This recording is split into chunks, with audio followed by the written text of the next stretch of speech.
Kemudian kita turun yang kedua, Nasrani. Nasrani ini tentang ketuhanan saya bisa menyimpulkan, mohon maaf, masih amburadul. Ada yang Tritunggal, ada yang Triteos, ada saksi Yehova, One Yesus. Ini baru ngomong yang paling asas, yang paling duku. Istilahnya kalau rumah ini pondasinya dulu ini. Ini pondasi ini aja masih amburadul. Kemudian kalau kita mau ngomong pilar kedua tentang Kristen ini, yaitu tentang ibadah dan syariah. Mohon maaf sekali lagi, juga amburadul. Ibadah di gereja itu mau pakai lagu, di beberapa gereja masih pasang patung, masih mau masuk gereja mau pakai bikini boleh, mau nyanyi, mau apa terserah. Tidak ada ibadah syariah, bahkan mereka ibadah itu hati aja lah. Saya nggak bisa mengungkapkan secara detail memang karena saya nggak begitu menguasai tentang hal itu. Yang ketiga, kalau kita ngomong Kristen, ya hubungan antara sesama manusia, muamalah. Lah ini yang banyak, mohon maaf, dijual dengan dilabeli merek yang paling bagus, branded, agama kasih. Nah, itu yang dijual. Jadi 3 pilar 2 agama kita sudah melihat. Kemudian kita lihat Islam. Islam ketuhanannya final. Tidak bisa diganggu gugat. Qul huwallahu ahad, Allahus samad, lam yalid wa lam yulad wa lam yakul lahu kufuwan ahad. Jelas. Yang kedua, ibadah dan syariah. Jelas semuanya. Ibadah dan syariah.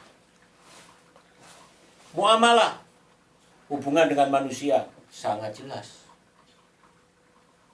Maha pengasih, maha penyayang. Bagaimana kita harus menyayangi orang. Saya bawakan satu ayat. Bagaimana kita harus menyayangi sesama manusia. Ayatnya itu, wabtaghi fima atakallahu darul akhirata wa la tansa nasibaka minad dunya wa ahsin kama ahsanallahu ilaika wa la tabghil fasada fil ard innallaha la yuhibbul mufsidin. Ayat itu jelas sekali menerangkan wabtaghi fima atakallahu darul akhirah. Carilah olehmu tentang hari akhirat. Wala tansa nasibaka minad dunya. Janganlah kau lupakan nasibmu tentang dunia. Ya. Dari fima atakallahu darul akhirata wala tansa nasibaka minad dunya. Wa ahsin, dan berbuat baiklah. Wa ahsin kama ahsanallahu ilaika, sebagaimana Allah telah berbuat baik kepadamu. Jadi kita ini diperintah untuk berbuat baik. Jelas sekali, gamblang. Dan kita tidak diperbolehkan membuat kerusakan di muka bumi. Sebentar, saya potong sebentar. Itu ada diksi aksin ya? Aksan, dari kata aksan kan? Ya, maksudku berbuat baik kepada siapa? Mungkin bisa diperjelas. Tadi dia nanti bilang. Berarti universal. Universal dia. Universal, ya? Tentu universal. Khairun nas anfa'un nas. Nah, khairun nas anfa'un nas. Itu banyak sekali ayat-ayat yang tentang berbuat baik kepada sesama, seperti dikatakan apabila kamu membunuh satu orang maka seakan-akan kamu membunuh orang semuanya. Jadi urusan muamalah ini Islam sangat mendekatkan. Nah, dari sisi ini aja ya. Nanti kita akan mengkerucut. Silakan nanti Ibu dilanjutkan. Kita akan masih diskusi ini. Ini tadi saya sudah memetak-metak dari 3 agama ini secara kelompok-kelompok. Kelompok akidah, kelompok syariah, dan muamalah. 3 sudah terkelompok. Judaism bagaimana, Kristen bagaimana, Islam bagaimana dalam akidah. Ini sudah terkelompok. Supaya nanti diskusinya mengalir. Ini saya ini dulu aja dulu. Oke. Ya, jadi monggo dilanjutkan di Mantap saudaraku, sedulur-sedulurku. Kalau orang Jawa bilang sedulur-sedulurku, atau kalau sekarang mantap guys gitu ya. Meskipun aku nggak tahu guys itu artinya apa, nggak tahu. Justru aku belajar sama anakku yang masih kelas 3 SD. Yang penting jangan guys. Jangan guys. Guys itu yang bahagia. Oke.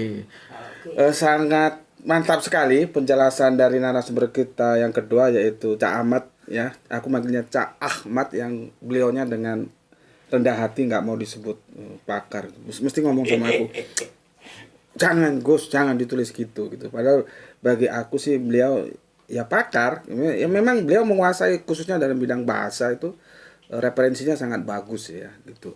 Oke, nanti kita gali lagi karena beliaunya bilang sampai di sini dulu, berarti nanti kan bisa lagi toh? Bisa masih lagi. Masih berkembang. Kan Oke. Sekarang ini bunda kita, Bunda Etika. Bunda Etika, aku ucapkan selamat datang dan semoga sehat selalu nggih. Amin. Semoga sehat selalu dan selalu semangat dalam dakwah ya. Semoga kalau ada sakit, semoga Gusti Allah Agung angkat penyakitnya, disembuhkan ya. Oke, aku nggak usah mengulang pertanyaannya toh. Oke, sekarang Bunda Etika, yang kita sebetulnya lebih mengenal Bunda itu bukan kristolog, tapi pakar Yudaism gitu ya. Apalagi memang panjenengan itu panggilan penghormatan Anda gitu ya. Tapi kalau Anda kesannya nggak familiar, nggak bersaudara. Kalau panjenengan itu menghormati dan bersaudara dan akrab gitu toh. Kalau Anda kan durung kenal, belum pernah ketemu, Anda beda. Memang bahasa itu ada rasa yang nggak bisa dirasakan. Gitu. Sense of language gitu lah. Kira-kira sekarang menurut Bunda Etika, mana ini yang mau masuk surga ini? Antara Yahudi, Nasrani yang sekarang jadi Kristen, dan Islam. Monggo Bunda. Bismillahirrahmanirrahim. Assalamualaikum warahmatullahi wabarakatuh. Waalaikumsalam warahmatullahi wabarakatuh. Juga sebenarnya kurang pas disebut pakar ya.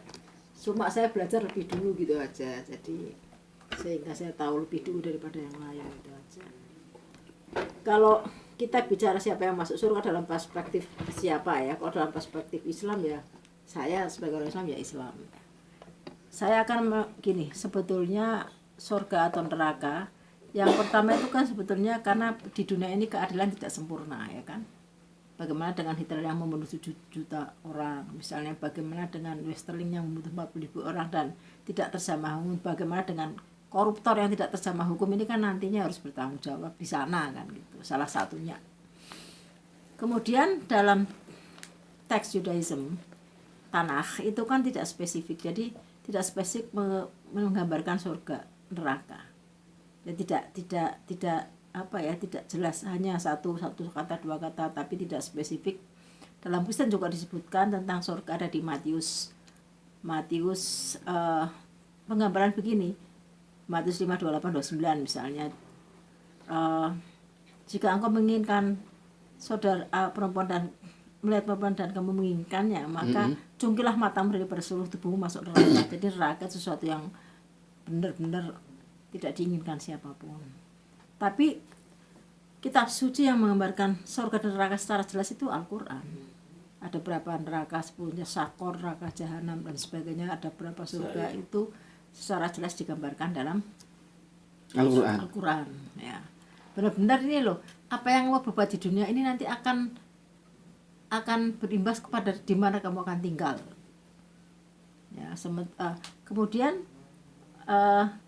di dalam surga kan Allah mengatakan perumpamaan surga adalah gitu ya, digambarkan bidadari cantik. Ini sering dijadikan serangan ya kan oleh orang-orang non muslim.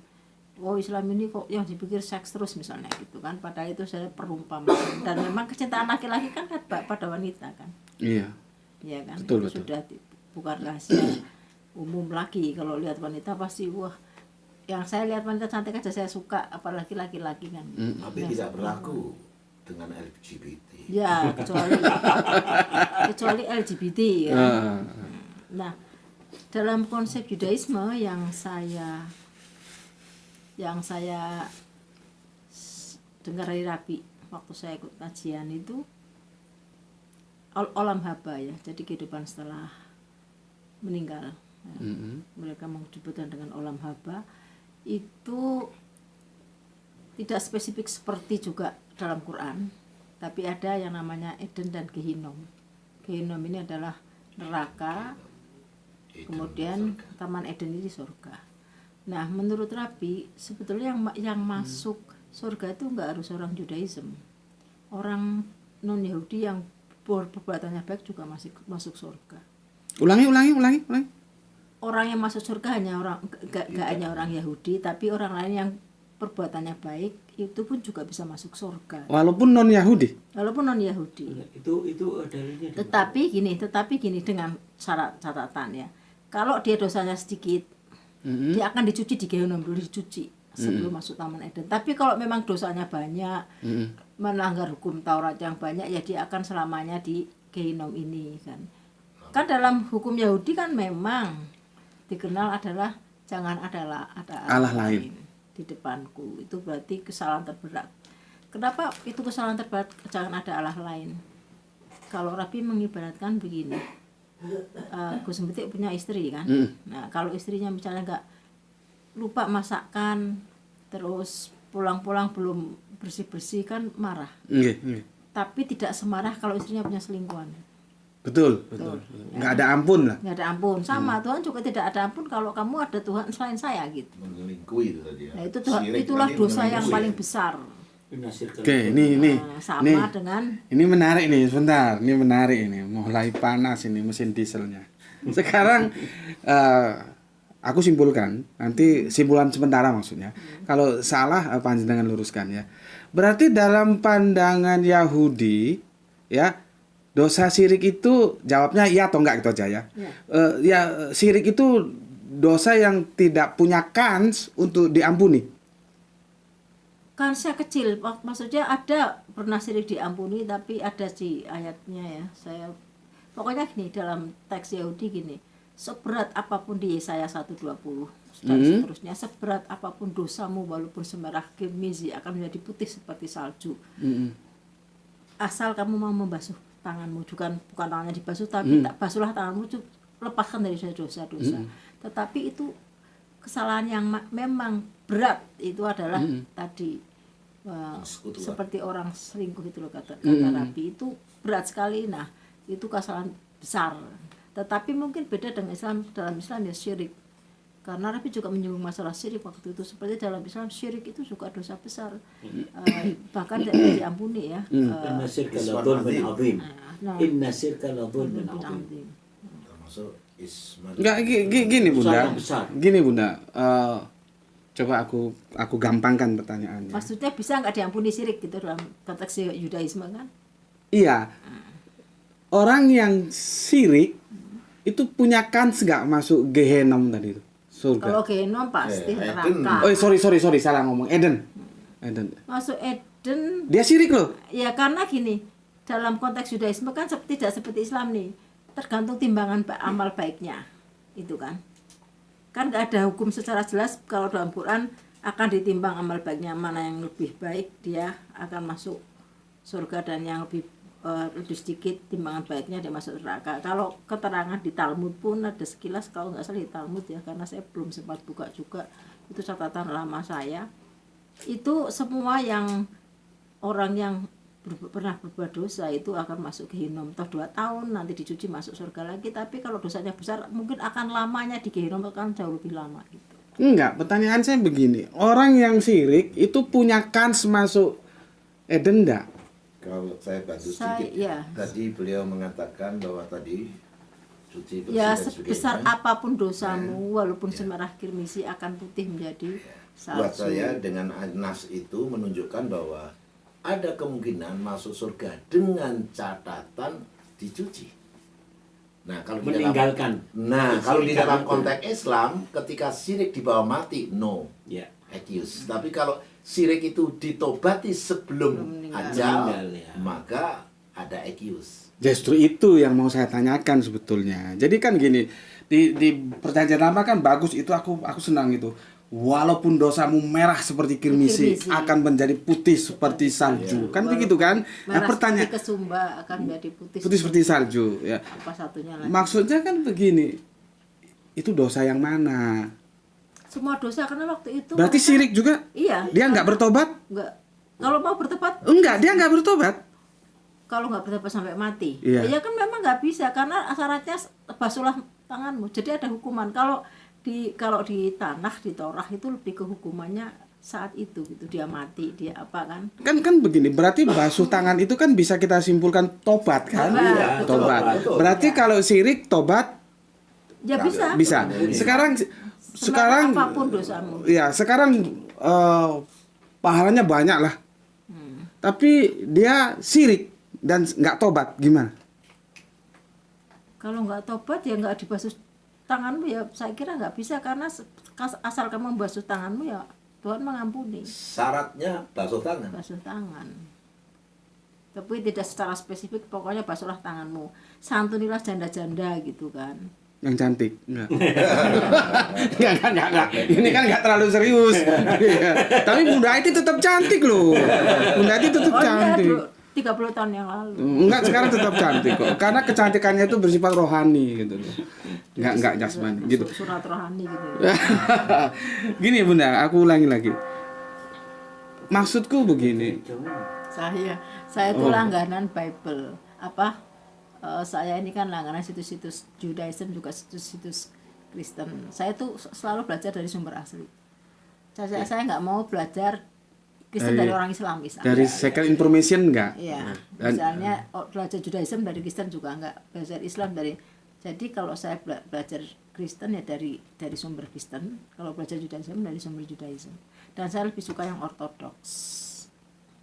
Yang Kristennya maksudnya. Itu ortodoks karena mereka melestarikan ajaran-ajaran yang dulu. Ya kan, kalau Kristen yang tidak ortodoks kan di sini banyak sudah biasa melihat juga keles sekali. Iya. Oke, kembali ke topik Bunda. Adakah dosa yang itu menjadi penghambat dia tidak bisa masuk surga atau Taman Eden. Tadi dalam perspektif Judaism? Karena saya waktu itu tidak tanya detail dan saya kalau salah juga tidak berani kan, karena Rabi hanya menerangkan kalau dia dosanya besar nggak bertobat dia lamanya di Gehinnom itu lama gitu. Kalau dia dosanya sedikit ya dia 1 tahun 2 tahun dicuci di Gehinnom, dia akan masuk ke Taman Eden gitu. Karena kan kembali tentang surga dan neraka yang jelas kan hanya di Quran. Ada berapa level 7 tingkatan surga, ada berapa level tingkatan neraka, kan begitu. Yang menggambarkan secara spesifik itu kan memang Al-Quran. Tapi yang menarik gini Bunda, yang aku terus terang kaget ya. Ketika panjenengan mengatakan bahwa dalam konsep Judaism juga mereka mengatakan ada kans orang di luar Yahudi selama kehidupannya baik masuk surga. Itu kan berarti sudah tatarannya sudah mulai membuka ke pluralisme. Oh iya. Iya. Nah, karena begini, setelah itu beberapa tahun lalu, cuman tidak dari perspektif Katolik. Dulu kan semboyannya kan Ecclesia nulla salus. Tidak ada keselamatan di luar gereja. Di luar Gereja. gereja. Ecclesia nulla salus. Cuman itu kan untuk perspektif Katolik ya. Aku nggak bicara Protestan karena menjelaskan Romo pada waktu itu dijelaskan. Jadi itu lewat kalau kita bilang musyawarah besar juga itu untuk memutuskan itu. Sekarang cara pandang Katolik nggak begitu. Geser. Bahasanya begini, aku masih ingat. Katolik juga menerima adanya kemungkinan kebenaran lain di luar Katolik. Nah, jadi sudah mulai plural. Tapi kalau Katolik itu plural, aku orang kaget. Yang aku sedikit kaget tadi, ternyata Yudaism membuka pintu peluang untuk plural gitu. Karena selama berbuat baik, walaupun masuk ke Gehenna dulu, masih punya kans. Itu kan masuk akal juga gini. Kalau Judaism kan hanya Torah hanya untuk bangsa Israel. Betul kan? Di luar Israel tidak nggak menerima Torah. Tidak diwajibkan. Tidak diwajibkan. Masa yang masuk surga cuma yang menerima Torah, seluruh dunia yang lain banyak banget? Tidak kan, nggak juga gitu loh. Beda sama Kristen sama Islam kan agama untuk semua manusia. Judaism kan agama untuk satu bangsa, Israel juga negara untuk satu bangsa gitu. Beda dengan, artinya gini, yang menerima perintah Torah itu hanya Judaism. Jadi kalau Rabi, teman-teman Judaism, saya mengatakan gini, teman-teman Judaism, kalau ada orang non-Yahudi melaksanakan Sabat, kemudian dia melaksanakan perintah-perintah Torah yang ada di Torah ini, kurang kerjaan. Enggak diperintah kok ngelakoni gitu loh. Iya, iya. Itu klaim mereka. Klaim mereka teman-teman yang Judaism. Sekarang kalau misalkan Bunda Etika hidup di zaman Musa, Kanjeng Nabi Musa, jenengan akan menjadi Yahudi atau tidak beragama? Kalau di zaman Musa kan waktu itu kalau kan hanya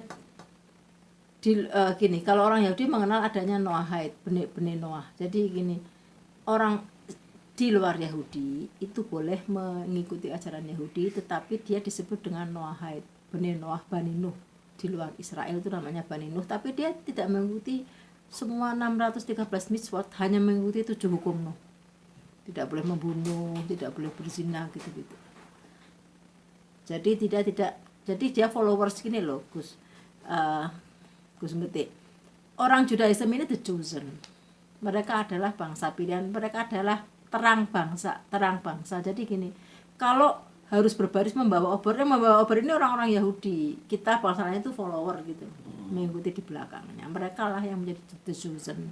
Kalau menurut Rabi, menjadi the chosen itu juga tidak mudah, karena mereka harus menjadi contoh yang baik. Mereka juga kalau salah ya aku akan membalas dosamu 7 kali lipat kan begitu kan di Torah. Jadi berat menjadi seorang Judaism itu, tidak chosen terus mereka enak-enak gitu loh. Karena pasukannya juga berat. Tapi pertanyaan saya gini, jenengan hidup di zaman Kanjeng Nabi Musa, jenengan akan masuk menjadi Yahudi atau tidak beragama? Atau ikut Fir'aun? Atau ikut Fir'aun? Nah, karena tergantung wacananya ya. Jadi kalau waktu itu kan hanya bangsa Israel ya yang mau pegang Torah. Kemudian waktu itu kan Fir'aun punya tekanan yang berat kan. Siapa yang berani melawan dia kan orang tirani. Mungkin kalau saya seorang yang penakut dan nggak punya pengetahuan tentang kitab suci ya bisa jadi saya ke sana. Jenengan aku posisikan orang merdeka. Jangan perhitungkan Fir'aun. Jenengan dikasih free will, kebebasan ikut Yahudi atau tidak beragama. Ketika zaman, karena nanti akan aku giring bagaimana kerangka berpikir dokter kita. Karena dokter kita itu kan melihat undang-undang itu, kalau di kajian di kampus kan namanya itu abrogasi. Iya, karena jelas sanak nasak mansuk. Iya. Nasak. Sebelum ke dokter kita, aku mau tanya ke jenengan. Karena kan orang hidup ini harus dalam aturan toh. Ya. Pada saat itu yang ada aturan Yahudi. Jenengan ikut aturan Yahudi atau di mana? Oh, aturan zaman Nabi Musa. Iya. Jenengan akan ikut aturan Yahudi atau jenengan tinggal di tengah-tengah orang Yahudi seperti misalnya ini Yakub jadi Israel kan, jadi kemudian Torah diturunkan ke Musa. Ya mestinya kalau di tengah-tengah mereka ya ikut mereka, tapi kan tidak bisa menjadi 100% menjadi Judaism. Karena hanya untuk Bani Israel, nggak bisa. Sebetulnya gini Bunda ya, ada sebuah pertanyaan yang itu mengganggu intelektual aku ya, itu bahwa Yahudi itu memang khusus untuk orang Israel, itu memang Allah yang bilang, YHWH yang bilang, atau klaim mereka. Karena gini, konsep dasarnya Dinullah itu agama dakwah loh. Yeah. Itu konsep dasarnya Dinullah itu agama, bukan agama membangun ke dalam. Yeah. Kok tiba-tiba Yahudi itu membangun ke dalam? Itu benar perintah dari Allah, ini Yahudi hanya untuk kamu, atau itu klaim mereka dan itu menjadi egosentris mereka? Nah, itu sebetulnya aku maunya ke sana ujungnya tanyanya. Itu bagaimana ini menurut kalau Al-Qur'an kan mengatakan keadaan kami turunkan Taurat untuk Bani Israel. Betul kan? Ya. Nah, jadi perintah Taurat bisa hanya untuk Bani Israel, tetapi mereka juga tadi mengenalkan Tuhan mereka. Setelah jangan ya sih. Bisa sebentar. Bisa saja begini. Ya, Pak, ya. Lanjut aja. Bisa saja begini, ya. Konteksnya saat itu memang yang diajak bicara orang Israel. Makanya aku turunkan Taurat untuk Bani Israel. Karena konteksnya gitu loh. Konteks ayat itu berkenaan dengan bisa tempus delictinya gitu di loh. situ. Gitu loh. Sekarang monggo. Tapi ingat loh, Tapi tapi kan ingat Quran loh. untuk Ingat loh. Fir'aun suruh mendatangi Musa, suruh menjelaskan apa? Tuhan mereka. Engko sudah didisi sajane kate merono. Tadi saya juga mau nerangkan itu. Musa Iya. juga diminta Allah untuk menjelaskan Tuhan mereka, gitu kan. Ya, gini Bunda. Kalau ini ke penonton di rumah ya. Kalau penonton cerdik ya, sudah tahu kemana arah diskusi ini mau Gus Budi giring ya. Artinya begini, kan aku tadi mengganggu ketenangan intelektualku. Makanya aku tanya kepada Bunda Etika, pakar Yahudi itu khusus untuk bangsa Israel itu pernyataan Gusti Allah atau klaim mereka. Karena kalau klaim mereka itu dibantah dengan, tapi yang bantah Al-Quran ya. Iya, Faktanya Musa, kanjeng Nabi Musa diperintahkan berdakwah kepada yang Bani Israel. yang Iya, waktu itu non Yahudi, Ya, non-Yahudi. yang Di antaranya Fir'aun. Fir'aun. Nah, dan istri Fir'aun menerima dakwah itu. menerima dakwah itu. Makanya Gus Beti itu dalam posisi yang menolak kalau bilang Nabi dulu hanya untuk kaumnya gitu. Enggak, semua di Nullah itu universal. Kalau gue bilang loh ya. Jadi enggak hanya untuk kaumnya. Buktinya terbantahkan dengan yang notabene Yahudi, kanjeng Nabi Musa diperintahkan dakwah untuk yang Jipti. Kan beda. Tapi banyak ayat-ayat yang mengatakan seperti gini, walaqad arsalna nuhan liqaumi. di kaumi. Ya kaumi pasti. Ya qaumi. Nabi Syuaib juga ya kaumi. Nabi. Ya kaum ini. Ya, itu Kecuali Isa. Jadi kayak di dalam surat Al-Baqarah itu Nabi Musa juga menerangkan kepada kaumnya, ya qaumi innakum dhalamtum anfusakum bi tiqatikumul ijl fatubu ila bari'ikum faqtulu anfusakum dzalikum khairul lakum. Jadi memang ada nabi-nabi itu dikirim untuk kaumnya. Tapi kalau Tidak ada kewajiban Nabi- kaum mungkin bangsa lain ya Nah, tidak kewajiban. tapi kalau kita ngomong tentang Nabi Muhammad, Ya. rahmatan lil alamin untuk semua alam. Terus bagaimana menjelaskan faktanya kanjeng Nabi Musa yang notabene Israel Ya. itu diperintahkan dakwah kepada Fir'aun yang Jipti loh. Karena kan dia ditindas. Artinya kan panjenengan harus merubah kerangka berpikir kaum itu apa. Gini. Yang dimaksud terminologi kaum itu apa kan itu harus Karena dijelaskan. dia sudah jelas tidak bisa menjangkau kalangan di luar itu, Di luar itu maksudnya. di luar kaumnya. Bagaimana dia akan menjangkau? Lah buktinya apa? Fir'aun itu kan jelas makanya sekarang panjenengan tugasnya mendekonstruksi kaum itu apa. Itu nanti akan menjadi constraint diskusi kita. Kalau kaum itu diikat dengan genetika dan itu Israel mentah. Karena jelas Fir'aun genetikanya bukan Israel, itu loh yang maksud. Dan bahkan Israel kanjeng Nabi Musa diperintahkan langsung untuk mendakwai. Mendakwai itu loh. Makanya saya tidak salahkan panjenengan, tapi tugas Cak Mat harus mendekonstruksi ulang kaum iku apa gitu. Karena kalau kaum diikat genetika mentah dia. Oke, Coba kita kembali ke topik Oke, aja. oke.